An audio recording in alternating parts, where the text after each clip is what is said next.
धौलपुर गांव में एक भीखू नाम का किसान रहता था। भीखू बहुत ही सीधा और ईमानदार। उसकी एक पत्नी सुंदरी और एक बीमार बूढ़ी माँ थी। भीखू के पास एक छोटी सी जमीन थी जिस पर वो खेती किया करता था, लेकिन पिछले कई सालों से भीखू की कोई भी फसल अच्छी नहीं हो पा रही। अजी सुनिए, अब तो घर में थोड़ा ही अनाज बचा है। माँ जी की तो तबीयत भी ठीक नहीं रहती, उन्हें तो मैं भूखा भी नहीं रख सकती हूँ। जी आपने कुछ सोचा है आगे क्या? मैं जानता हूँ सुंदरी, लेकिन तुम ही बताओ मैं क्या करूँ।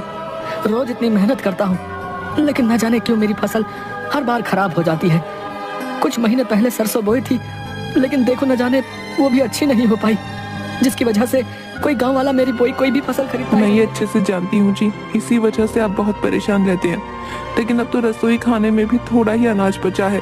माँ जी को तो हम भूखा नहीं रख सकते हैं ना जी, आगे क्या करेंगे? खैर जाने दीजिए, मैं आपको अच्छे से जानती हूँ, आप कुछ ना कुछ कर ही लेंगे जी। भीखू अपना सिर हिलाता हुआ हाँ कहता है। अगली सुबह भीखू अपने खेत की तरफ जा रहा था कि तभी उसे एक आवाज आती है जो कि भीखू का ही पड़ोसी होता है। उसका नाम जग्गी होता है, जो एक लालची और दूसरों से जलने वाला व्यक्ति था। अरे भीखू भैया, कहाँ जा रहे हो? लगता है अपने खेत की तरफ अपनी फसलों को देखने जा रहे हो हैं? अरे भाई अब रहने भी दो, आखिर कब तक अपनी बोई फसलों की आस में रहोगे? अरे कई सालों से तो कुछ नहीं हो पा रहा तुम्हारी फसलों का, अब आगे भैया क्या ही होगा हैं? अरे जग्गी भैया, मैं तो पूरी मेहनत करता हूँ और आगे भी करता रहूंगा। मुझे पूरा यकीन है आज नहीं तो कल मेरी मेहनत जरूर रंग लाएगी। आखिर बेवकूफ को कोई कितना समझाए। हाँ ठीक है भाई, मैं भी देखूंगा आखिर वो दिन कितना जल्दी आएगा। भीखू उसकी ये बात सुनकर थोड़ा दुखी हो जाता है। इसके बाद भीखू अपने खेत पहुंचता है और अपनी कुदाल से थोड़ी सी जमीन खोदने लगता है। वहाँ कुछ बीज प्याज की फसल के बो देता है। मैंने प्याज के नए बीज बो दिए हैं, बस भगवान करे इस बार मेरी फसल अच्छी हो जाए। जिसके बाद भीखू अपने घर आता है। तभी उसकी बूढ़ी माँ भीखू से कहती है, अरे बेटा आ गया तू, काफी देर लगा दी बेटा तूने आने में। हाँ माँ, वो मैंने आज नई प्याज की फसल बोई है, इसलिए घर आने में थोड़ी देर हो गई। तुम बताओ तुम्हारे पैरों का दर्द कैसा है? तो ऐसा ही है, कल गाँव के वैद्य जी के पास गई थी, उनके पास एक औषधि है, लेकिन मेरे पास तो पैसे ही नहीं थे, इसलिए उनसे लेने की हिम्मत नहीं हुई। अरे माँ तुम चिंता मत करो, मैं कल वैद्य जी से तुम्हारे लिए वो औषधि ले आऊंगा। अच्छा चल ठीक है, तू कह रहा है तो ले ही आएगा। मेरे पास तो 1 रुपया भी नहीं है, आखिर माँ के लिए वो औषधि कहाँ से लाऊंगा? अगली सुबह भीखू वैद्य के पास जाता है, जो काफी बूढ़े थे। वैद्य बाबा भीखू को देखते ही, अरे आओ आओ बेटा, कैसे आना हुआ? सब ठीक तो है ना? बाबा क्या ही बताऊं, कल माँ बता रही थी कि आपने कोई पैरों की दर्द की औषधि बनाई है। माँ के पैरों का दर्द बढ़ता ही जा रहा है, लेकिन मेरे पास पैसे नहीं है। इस बार भी मेरी फसल अच्छी नहीं हुई है। बाबा मैं क्या करूं, मुझे कुछ समझ ही नहीं आ रहा है। अरे बेटा, तुम तो जानते ही हो मैं बहुत बूढ़ा हो चुका हूँ। जंगलों के पेड़ पौधों से जो भी औषधि बनाता हूँ उसी से अपना गुजारा करता हूँ। लेकिन बेटा, तुम्हारी मजबूरी को देखते हुए मैं तुम्हारी माँ के पैरों की औषधि दे देता हूँ, लेकिन तुम्हें इसके बदले मुझे 4 दिन तक भोजन कराना होगा। ठीक है बाबा, मैं 4 दिन तक रोज तुम्हारे लिए भोजन लेकर आया करूँगा। जिसके बाद बाबा उसे कांच की शीशी देता है, जिसे लेकर भीखू अपने घर आता है। घर पर उसकी माँ और बीवी होते हैं। तभी भीखू अपनी माँ से, ये लो माँ, मैं तुम्हारी दवाई वैद्य जी से ले आया हूँ, अब तुम्हारे पैरों के दर्द में जल्दी आराम आ जाएगा। अरे मेरे लाल, मुझे पता था तू जरूर मेरी दवा ले आएगा। अब तू देखना बेटा, मैं जल्दी ठीक हो जाऊंगी। तेरे जैसा बेटा पाकर तो मैं धन्य ही हो गई बेटा। ये तो मेरा कर्तव्य था माँ।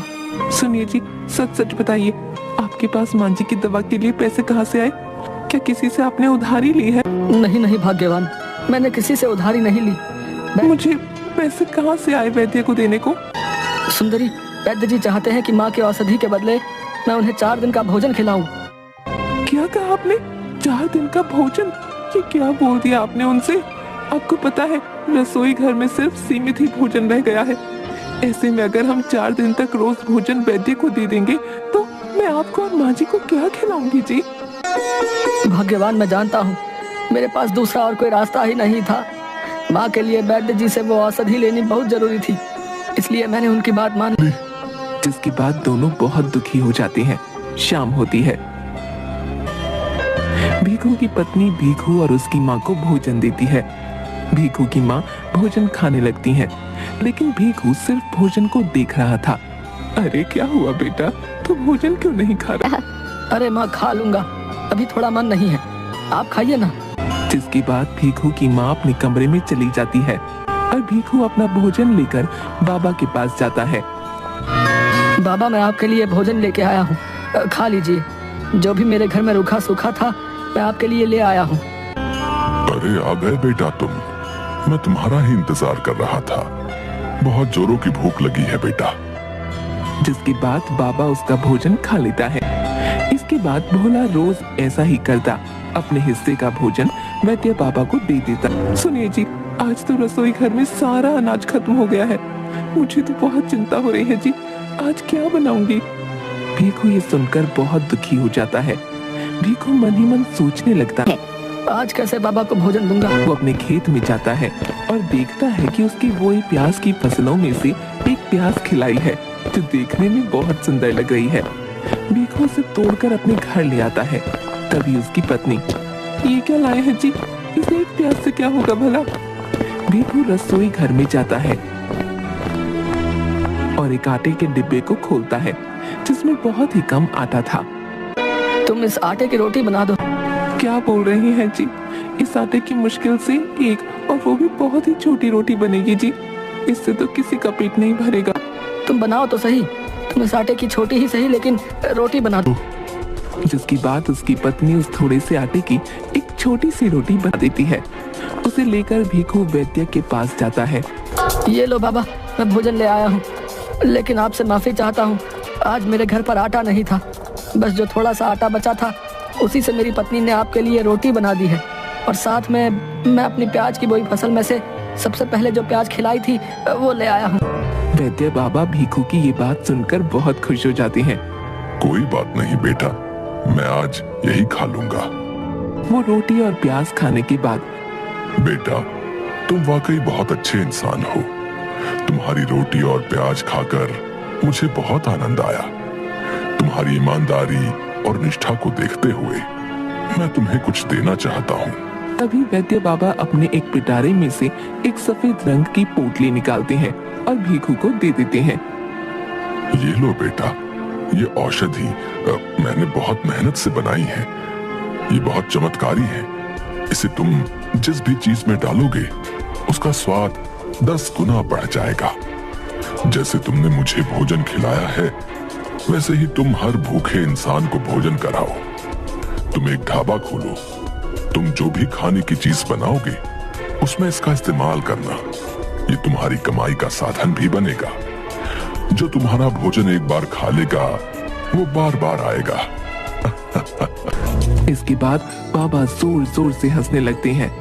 बाबा की बात सुनकर भीखू भी खुश हो जाता है और बाबा से वो पोटली लेकर अपने घर जाता है। अरे आ गए आप, ये हाथ में क्या है आपके जी? भीखू अपनी पत्नी को सारी बात बताता है। ये क्या कह रहे हैं आप? क्या सच में ये चमत्कारी औषधि है?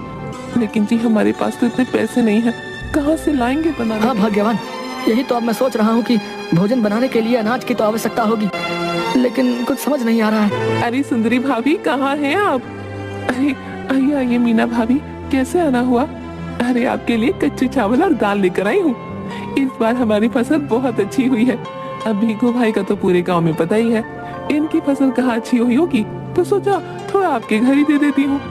बहुत बहुत धन्यवाद मीना भाभी आपका, आपने हमारे बारे में इतना सोचा। अरे नहीं भाभी, आखिर आप इतनी अच्छी हैं, बस इसीलिए आ गई आपके पास लेकर। अच्छा सुंदरी भाभी, अब मैं चलती हूँ। ये देखिए जी, कितने सारे चावल और दाल है, अब हम इन्हें ही बनाएंगे। जिसके बाद भीखू और सुंदरी दोनों साथ में दाल और चावल बनाने लग जाते हैं। दाल चावल बन जाने के बाद, चलो सुंदरी, अब इसमें ये बाबा की चमत्कारी औषधि डालते हैं। हाँ जी, आप ही डालिए इसमें ये औषधि। भीखू दाल चावल में औषधि डालता है। दोनों दाल चावल लेकर अपने घर के बाहर एक एक लकड़ी की पटरी पर खड़े हो जाते हैं। तभी भीखू के पास गांव का एक युवक आता है अरे ओ भीखू भैया, अब ये कौन सा नया काम खोल लिया है? दाल चावल का ढाबा? पर मुझे लगता नहीं है ये अरे चलेगा। भाई एक बार खा करके तो देखिए, हम दोनों मियाँ बीबी ने बहुत मेहनत से बनाए हैं, उसके बाद बताइए। क्या? अच्छा अच्छा ठीक है, खा लेता हूँ तुम्हारे बने दाल चावल। ये बताओ कैसे दिए? पहले बस 10 रुपए की प्लेट है भाई। हाँ हाँ ठीक है, दे दो 1 प्लेट। जिसके बाद भीखू की पत्नी उसे 1 प्लेट दाल चावल देती है। वो युवक दाल चावल खाने लगता है। अरे भीखू भाई, ये तो बहुत स्वाद है। ऐसे दाल चावल तो मैंने कभी नहीं खाए। जरा 1 प्लेट और लगा दो। भीखू और उसकी पत्नी बहुत खुश हो जाते हैं। ये सब जग्गी चुपके से देख रहा था। जग्गी को ये सब बिल्कुल भी पसंद नहीं आया। ओह, तो अब इस भीखू ने नया रास्ता खोज निकाला है। अब पूरे गांव में इसकी वाहवाही होने लगेगी। नहीं नहीं, मैं ऐसा नहीं होने दूंगा। मुझे कुछ करना होगा। वो भीखू के ढाबे के पास गया। अरे भीखू भाई, कैसे हो भाई? आज बड़े जोरों की भूख लगी है, जरा 1 प्लेट दाल चावल तो लगा देना। अरे भाई, अब तो दाल चावल खत्म हो गए, माफ करना भाई, अब तुम कल आना। अब ये भी कोई बात हुई भीखू भाई? इतने मन से आया था तुम्हारे ढाबे पर। खैर अब जाने दो, अच्छा चलता हूँ मैं। अच्छा रुको भाई, मैं अभी तुम्हारे लिए दाल चावल बना देता हूँ। हाँ हाँ ठीक है भाई, बना दो। भीखू जग्गी के लिए दाल चावल बनाने लगा और देखते ही देखते भीखू अपनी उसी सफेद पोटली को निकालता है और उसमें से बाबा की दी औषधि उसमें डाल देता है। ये सब जग्गी बहुत ध्यान से देख रहा था। अच्छा, तो ये राज है इसके इतने स्वादिष्ट दाल चावल का। इसकी वजह से ही पूरे गांव में इसके दाल चावल इतने स्वादिष्ट होते हैं। तभी भीखू जग्गी को अपने बनाए दाल चावल देता है। ये लो भाई, खाओ मेरे दाल चावल। अच्छा ठीक है भाई, मजा आ गया, वाह तुम्हारे दाल चावल खाकर। अच्छा अब मैं चलता हूँ। थोड़ी देर बाद जग्गी फिर से वापस भीखू के ढाबे पर आता है और देखता है कि ढाबे पर कोई नहीं है। वो चुपके से सफेद पोटली उठा लेता है और अपने घर आ जाता है। अब ये हुई ना कुछ बात। अब मैं देखता हूँ कि उस भीखू के दाल चावल कैसे बिकते हैं। अब मैं अपना ढाबा खोलूंगा और खूब सारे पैसे कमाऊंगा। हाँ। उधर भीखू को पूरे ढाबे में जब कहीं वो चमत्कारी पोटली नहीं मिलती तो वो और उसकी पत्नी बहुत दुखी हो जाते हैं। अब हम क्या करेंगे जी? आखिर वो पोटली कौन ले जा सकता है? मुझे तो कुछ समझ नहीं आ रहा है, अब क्या होगा? बाबा, वो पोटली जो मुझे आपने दी थी वो किसी ने चोरी कर ली है। अब क्या होगा बाबा? अब कैसे मेरे हाथ के बने दाल चावल लोगों को पसंद आए? बेटा तुम चिंता मत करो। जिसने भी वो पोटली चुराई होगी उस पर उस औषधि का उल्टा असर होगा। लेकिन बेटा तुम उदास क्यों होते हो? तुम जो बहुत मेहनत और लगन से दाल चावल बनाते थे, तभी सभी गांव वाले तुम्हारे बनाए दाल चावल इतना पसंद करते थे। हाँ, मेरी दी गई औषधि स्वाद को थोड़ा बढ़ा, लेकिन तुम्हारी सच्ची निष्ठा और लगन के आगे उसका इतना महत्व भी नहीं। तुम जाओ और फिर से अपने ढाबे पर जाकर उसी प्रेम और निष्ठा भाव से दाल चावल बनाओ। तुम देखना, गांव वालों को तुम्हारे बने ये दाल चावल भी बहुत पसंद आएंगे। ठीक है बाबा, मैं चलता हूँ। जिसके बाद भीखू अपनी पत्नी के साथ फिर से दाल चावल बनाना शुरू कर देता है। उधर जग्गी भी अपना ढाबा खोलता है और खूब सारे दाल चावल बनाता है और उसमें वही औषधि मिलाता है। गांव का ही एक आदमी जग्गी की दुकान पर आता है। अरे भाई, जरा 1 प्लेट दाल चावल लगा दो। हाँ हाँ भाई, अभी लगा देता हूँ। जैसे ही वो आदमी जग्गी के बनाए दाल चावल खाता है, उल्टियां करने लगता है। अरे ये क्या बकवास दाल चावल बनाए हैं? जब बनाने नहीं आते तो क्यों बेचते हो? अरे अरे, क्या हुआ भाई? क्या दाल चावल पसंद नहीं आए?